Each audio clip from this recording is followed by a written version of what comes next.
விஜய்க்கு 50 வயசுல அரசியல் வரணும் தோணுச்சா? 30 வயசுல எங்க போனாரு? 50 வயசுல காலைல புத்தா எழுப்பிவிட்டு நடிகர் விஜய் அரசியலுக்கு வர சொன்னாரா? நம்ம தாவேகா தலைவர் விஜய் அளவுக்கு எந்த ஒரு நடிகரும் நல்லது பண்ணது கிடையாது அப்படிங்கிற அளவுக்கு அவர் நிறைய நல்ல விஷயங்களை பண்ணியிருக்காரு. இந்த வீடியோவை நான் ஆதாரங்களோட ரெடி பண்றதுக்கு எனக்கே 2 நாள் டைம் எடுத்திருக்கு. நம்ம அண்ணாமலை கேட்டிருந்த மாதிரியே நம்ம டிவிகே தலைவர் விஜய் அவரோட 30 வயசுல என்ன பண்ணிட்டு இருந்தாரு அப்படிங்கறத சும்மா ஏனோ தானோ பேசாம ஆதாரத்தோட இந்த வீடியோல பாத்துருவோமா?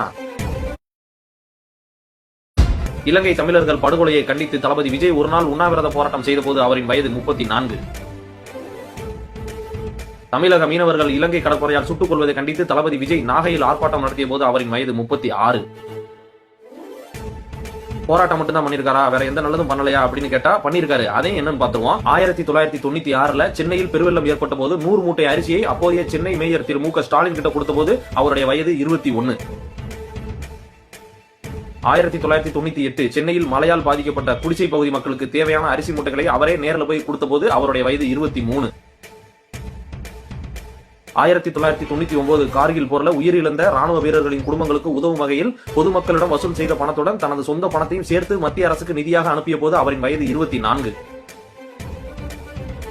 இதெல்லாம் பார்த்துட்டு 250 கோடி ரூபாய் சம்பளம் வாங்கிட்டு அரிசி மூட்டை வாங்கி கொடுக்கறதா ஒரு விஷயமா அப்படின்னு நாட்டாமத்தனம் பண்ணிட்டு சண்டியர் மாதிரி காட்டு முட்டாத்தனமா பேசிட்டு ஒரு குரூப் வருவாங்க. அவங்களுக்கு ஒரு பதில் என்ன அப்படின்னா 250 கோடி ரூபாய் சம்பளம் வாங்குறதுங்கிறது இப்பதான் 1998 எவனும் 250 கோடி ரூபாய் தூக்கி கொடுக்கல. மோடி குஜராத்துக்கு முதலமைச்சர் ஆகிறதுக்கு முன்னாடியே, அதாவது 2001 ஜனவரி 26 இந்தியாவின் 52வது குடியரசு தினம் அன்னைக்கு குஜராத்ல பூகம்பம் ஏற்பட்டுச்சு. அந்த பூகம்பத்துக்கு தன்னால் இயன்ற உதவியோடு மக்களிடம் நிதி உதவி பெற்று குஜராத் மாநிலத்துக்கு அவர் நிதி அனுப்பி வைத்தார். அந்நேரம் அவரோட வயது 26. 2005 வந்த சுனாமியின் போது இலங்கைக்கு 1 லட்சம் ரூபாயும் 100 மூட்டை அரிசியும், தமிழகத்திற்கு முதலில் 5 லட்சம் ரூபாயும் பிறகு 10 லட்சம் ரூபாயும் ஒட்டுமொத்தமாக சேர்த்து 15 லட்சம் ரூபாயை அன்றைய முதல்வர் ஜெயலலிதாவிடம் கொடுத்திருக்கிறார். அந்நேரம் அவரோட வயது 30.